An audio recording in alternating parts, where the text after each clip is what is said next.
Olá, seja bem-vindo a mais um Se Liga na Educação de Ciências. Meu nome é Bruno Galvão, seu professor de ciências, que vai falar agora com você sobre divisão celular. Você, aluno do 9º ano do ensino fundamental. Essa aula tem um único objetivo principal, que é fazer com que você, aluno, consiga diferenciar mitose de meiose e saber a importância de ambas as divisões para o funcionamento do corpo. Então, basicamente, esta aula é sobre mitose e meiose e sua importância para nós. Então, nós vamos falar aqui de mitose e meiose, que são o que nós chamamos de divisão celular. São formas de divisão celular, de dividir as células, de fazer com que mais células sejam produzidas no nosso corpo. Imagina uma criança. Uma criança, para ela crescer e se tornar um adulto, ela precisa de um corpo com mais células. Então, ela precisa de dividir células para gerar cada vez mais células para que o corpo dela possa crescer. Daí já percebe-se a importância da divisão celular. Bom, o ciclo de vida da maioria das células é composto por um período em que a célula se divide, originando novas, como eu disse. Agora, a maior parte do período da célula não é se dividindo. Então, essa divisão celular ocorre só durante um período, uma fase desta célula. Agora, a nossa célula precisa de realizar outras funções. As células do fígado têm que fazer o trabalho dela, as células do estômago, as células do intestino em geral, as células da nossa pele, né, epiderme. Essas células têm as funções específicas dela que, né, mantém o nosso corpo tal como o nosso corpo é. E a maior fase dessa célula é trabalhando nessas funções dela, que são importantíssimas para regular as funções do organismo, mas em alguns momentos essa célula vai ter fases de divisão, que vai permitir gerar novas células. Esse processo ele ocorre tanto em organismos pluricelulares, ou seja, formados de várias células, e também em organismos unicelulares, ou seja, organismos que são formados por uma única célula. Então, divisão celular não é exclusividade de seres complexos, pluricelulares como nós. Esses processos de divisão celular ocorrem também em bactérias, protozoários, entre outros. A divisão celular, ela vai ser comandada, então, pelo núcleo. E para que isso ocorra, a cromatina ela vai se espiralizar em estruturas chamadas de cromossomos. Nós falamos na aula anterior sobre o núcleo e aí nós falamos da diferença de cromatina e cromossomos. A cromatina ela está lá dentro do núcleo da célula, ela não está super organizada, está lá embaralhada. E na hora da divisão celular, numa fase em que a célula se prepara para a divisão celular e ela vai entrar em divisão celular, esse material genético, essa cromatina, a cromatina nada mais é que o DNA, essa cromatina ali dentro do núcleo, ela vai se organizar mais, ela vai se espiralar, ela vai ocupar menos espaço para facilitar a organização desse DNA para poder ocorrer a divisão celular. E aí essa cromatina passa a ser chamada de cromossomo quando ela está organizada, espiralada, condensada. A quantidade de cromossomos, então, ela varia para cada espécie. Na espécie humana, por exemplo, nós temos 46 cromossomos. Esses 46 cromossomos, eles estão aos pares, por isso que nós dizemos que os seres humanos têm 23 pares de cromossomos. E existem dois tipos básicos de divisão, que são a mitose e a meiose. Então, nós temos 23 pares de cromossomos. Se nós contarmos um cromossomo um a um, desconsiderando que existem os pares, nós temos ao todo 46. Esses pares de cromossomos, então, eles se combinam. O cromossomo 1 humano, por exemplo, nós temos cromossomo 1, 2, 3, até 23. O cromossomo 1, se ele tem lá uma característica genética num dos pontos dele, o par dele também tem a característica no mesmo lugar. Então, os pares homólogos de cromossomos, eles têm características relacionadas naquele cromossomo. No cromossomo 2 já não tem aquelas mesmas características, já trata de outras características, sei lá, cor do cabelo, cor do olho. E aí o cromossomo 5, outras características. Então, é uma forma de organização do DNA e dos genes, que são os genes que representam essas características. Ok, vamos ver a divisão celular propriamente dita, começando aqui com a mitose. A mitose, então, é um processo em que uma célula-mãe vai originar outras duas células idênticas a ela. Então, é uma espécie de clone, né? Então, você tem uma célula-mãe que vai gerar duas células iguaizinhas a ela, que são as células filhas, e vão conservar o mesmo número de cromossomos. Então, essas células idênticas, elas só são idênticas até mesmo porque possuem a mesma quantidade de cromossomos. Se nós temos 23 pares de cromossomos, quando uma célula nossa se dividir, as duas células que vão ser geradas dessa única célula, dessa divisão, imagina uma célula, ela se dividiu em duas, essas duas também têm que ter 23 pares de cromossomos, igual à célula mãe. Quando a célula está se preparando para dividir, os cromossomos, então, eles precisam se duplicar, o que possibilita que o número de cromossomos nas células filhas seja mantido. Então, eu falei que uma célula-mãe lá, ela tem, sei lá, no nosso caso, 23 pares de cromossomos, e para ela gerar duas células filhas, cada uma com 23 pares também, da onde que ela tirou esses 23 pares a mais? Ora, por isso que o cromossomo, antes de dividir, ele precisa de se duplicar. Então, você tinha 23 pares de cromossomos, você precisa de fazer uma cópia de cada par de cromossomos para depois distribuir em duas células. Aqui uma figura mostrando a mitose. Aqui mostra fases da mitose, que é intérfase, prófase, metáfase, anáfase, telófase, e finalmente a conclusão da mitose. Só que eu gostaria de mostrar de uma forma tranquila aqui no flip chart, aí depois a gente pode voltar nessa figura. Bom, eu vou colocar aqui um único par de cromossomos nessa célula. Um eu vou representar aqui com a cor vermelha e o outro com a cor azul, mas são pares de cromossomos. Se eu estiver falando do cromossomo 1 humano, esse aqui também é cromossomo 1, que forma par com esse. Significa que os tipos de características genéticas que esse cromossomo tem é o mesmo tipo, não estou falando que são iguais, não. Por exemplo, se eu tenho cor dos olhos aqui nesse ponto desse cromossomo, aqui no outro que pareia com ele, eu também tenho cor dos olhos também no mesmo ponto, na mesma região. Agora, o que eu quero dessa célula-mãe, essa aqui é a célula-mãe, eu estou considerando aqui um par de cromossomos, que nós chamamos de cromossomos homólogos. Eu quero que no final eu tenha células filhas iguaizinhas à célula-mãe, ou seja, com a mesma quantidade de pares de cromossomos. Como é que eu vou fazer então? Eu tenho um cromossomo aqui que eu representei de vermelho, outro cromossomo, só formam pares. Como é que pode dois se transformarem em 4? É por isso que nós precisamos que ocorra o seguinte antes. Primeiro esse cromossomo aqui, ele vai se duplicar. E esse cromossomo aqui também vai se duplicar. Então agora, nós temos agarradinho uns nos outros aqui, os pares de cromossomos duplicados. Agora que ele está duplicado, sim, a gente pode pegar um desses pares aqui, que vai vir para essa célula, o outro para outra célula, a mesma coisa com o cromossomo que eu representei em azul. Um dos pares vem para essa célula, o outro par vai para outra célula. Essa é a ideia principal da mitose.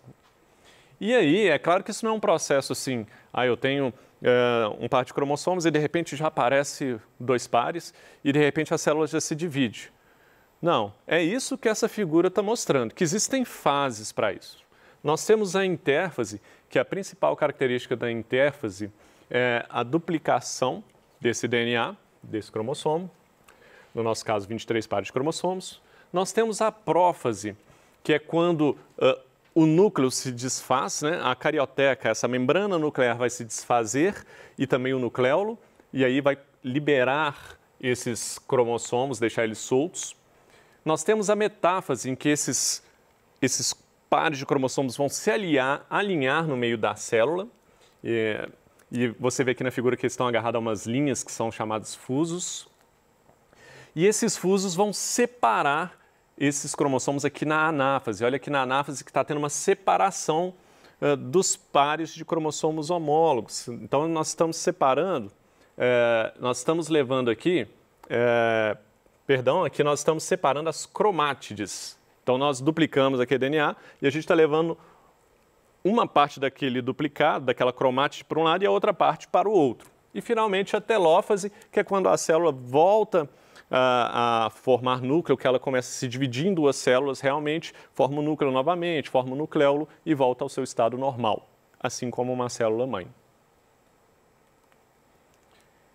Então, em nós, seres pluricelulares, esse processo vai possibilitar não só o crescimento do nosso organismo, mas também está relacionado com a nossa capacidade de cicatrização, reposição de células que se desgastam e morrem. E nos seres unicelulares, a mitose é um processo relacionado diretamente com a reprodução. Meiose. Já a meiose é um tipo de divisão que gera 4 células filhas. Então, imagina, na mitose você tinha uma célula mãe gerando 2 células filhas, agora você tem uma célula mãe gerando 4 células filhas. Só que essas células filhas não vão ter a mesma quantidade de cromossomos que a célula mãe, não. Essas células filhas, elas vão ter a metade do número de cromossomos da célula mãe. Então, a grande diferença da mitose e da meiose é essa. A mitose gera células idênticas à mãe, com a mesma quantidade de cromossomos, enquanto a meiose gera 4 células a partir da célula mãe, mas que tem a metade do número de cromossomos comparado à célula mãe. Agora, muitos dos processos são semelhantes. Por exemplo, na mitose, os cromossomos também são duplicados, quando a célula está se preparando para dividir. Agora, a diferença aqui é que ao invés de ocorrer um processo de divisão celular, na meiose nós vamos ter 2 processos de divisão celular. Então, essa é uma grande diferença da mitose para a meiose. Aqui uma figura da meiose. Mais uma vez, por ser uma figura um pouco complexa e eu não tenho como apontar para você aqui, eu vou aqui no flipchart mostrar como seria isso.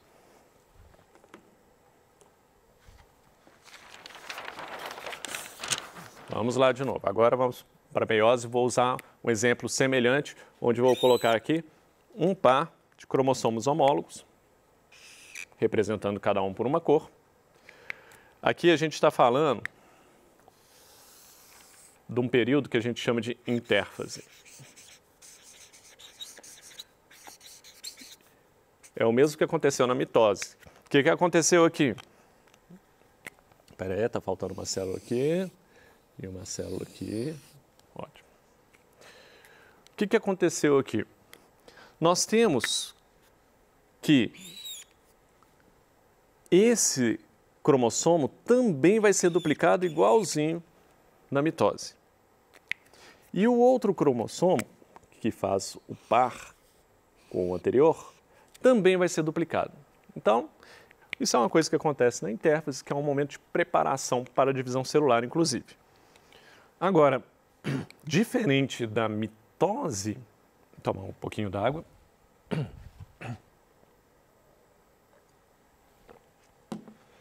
Diferente da mitose, nós vamos ter aqui primeiro a separação dos cromossomos homólogos e não das cromátides. Então a gente vai ter um cromossomo homólogo vindo todo para cá e um outro cromossomo homólogo vindo todo para cá. Então repara, eles são homólogos, são os que formam pares. Um dos pares vem para cá e o outro vai para outra célula. A gente chama essa primeira parte aqui da meiose de meiose 1. Então, essa é a meiose 1, onde você tem a separação dos cromossomos homólogos. Agora, a segunda fase, que nós chamamos de meiose 2, ela é semelhante à mitose. Por quê? Agora, o que nós temos é que esses cromossomos duplicados, eles vão se dividir. Um vem para uma célula, o outro vai para outras células. Aqui acontece a mesma coisa. Pronto. Agora você tem, repare só, você tem 4 células filhas que foram geradas a partir de uma célula mãe. Essa é a grande diferença da mitose para a meiose. E nós reparamos aqui que as cromátides irmãs só são separadas na segunda fase da meiose, na meiose 2. Essa figura está mostrando os detalhes, as fases passo a passo. A gente tem aqui na meiose 1 intérfase 1, aí tem a prófase que se desfaz a carioteca novamente, os centríolos que tem esses fusos, essas linhas que aqui estão de azul que puxam os cromossomos, eles vão para os polos das células. Isso acontece na metáfase. Na metáfase você tem esses cromossomos aí centralizados na célula. E aí na anáfase, que aqui eu estou falando da prófase 1, metáfase 1, e agora anáfase 1. Na anáfase, esses cromossomos, pares de cromossomos homólogos, são separados. E finalmente a telófase 1, em que você gera 2 células primeiro. Aí vem a meiose 2, que essas 2 células que foram geradas, você vai ter um processo semelhante à mitose. Aí vai lá, desfaz a carioteca, na prófase, na metáfase esses cromossomos se centralizam. Aí sim, na meiose 2, você separa as cromátides irmãs. Repare aí, anáfase 2, separação das cromátides irmãs. Olha, vermelhinho para um lado, vermelhinho para o outro, aqui na figura. E finalmente a telófase 2. E você vai ter então 4 células filhas no final da meiose. São processos semelhantes, mas a meiose ela é mais complexa porque ela tem 2 divisões celulares. Ocorrem 2 processos de divisão e a meiose é fundamental para formar, por exemplo, em nós, os gametas, os espermatozoides, por exemplo. Então, os gametas, eles têm a metade do número de cromossomos que as outras células do nosso corpo têm. Porque essa metade de cromossomo do gameta masculino, depois ele tem que se misturar com a metade de cromossomo do gameta feminino para formar um novo indivíduo, não é? Na reprodução humana, por exemplo. Nos animais, então, a meiose vai ocorrer nessas células germinativas das gônadas, como eu disse, originando o gameta masculino e feminino, e esses gametas vão possuir a metade dos cromossomos das demais células que formam o organismo. Outra coisa aqui no slide. E aí você vai ter formação do zigoto quando você une o gameta masculino com o gameta feminino. E o zigoto vai ser aquela célula que vai dar origem a um novo indivíduo. Essas informações contidas no cromossomos de ambas as células, elas vão se mesclar, então. Você vai ter características da mãe com características do pai se mesclando ali para dar origem a esse novo indivíduo. O zigoto ele vai passar por várias mitoses, né, que ocorrem ao longo do desenvolvimento embrionário, dando origem, então, a um novo indivíduo. Então, quando formar esse zigoto, aí vai começar a ter várias mitoses de novo. Para quê? Para esse corpo crescer. Eu não falei que para haver crescimento tem que ter mitose? Tem que ter divisão celular? É a mitose que vai fazer o organismo crescer. Mas, para o organismo existir, você precisa da meiose, os gametas se juntarem, e aí sim você vai ter um zigoto com um número de cromossomos normal, e aí você pode ter mitose para fazer esse organismo crescer a partir daí. Mesmo as células sendo geneticamente idênticas, elas vão passar por processos de diferenciação que são diferentes de uma célula para outra. Dessa maneira, nós vamos ter células com funções diferentes. Por isso que nós temos células de um tecido que fazem uma coisa, células que fazem outra no fígado, outras que têm outra função no pulmão, e aí vai. Os tecidos diferentes, então, vão se unir, formando órgãos, e esses órgãos todos juntos formam sistemas, como é o caso do sistema nervoso, sistema cardiovascular, sistema digestório. Essa é a ideia de sistema, é um conjunto de órgãos que foi formado a partir de tecidos que são formados por várias células com funções específicas. E é essa a ideia de hoje. Nós falamos sobre mitose e meiose e como isso está relacionado, como a importância para o organismo e a formação do nosso organismo. Aqui algumas referências bibliográficas, caso você queira saber mais. No mais, eu desejo a você bons estudos.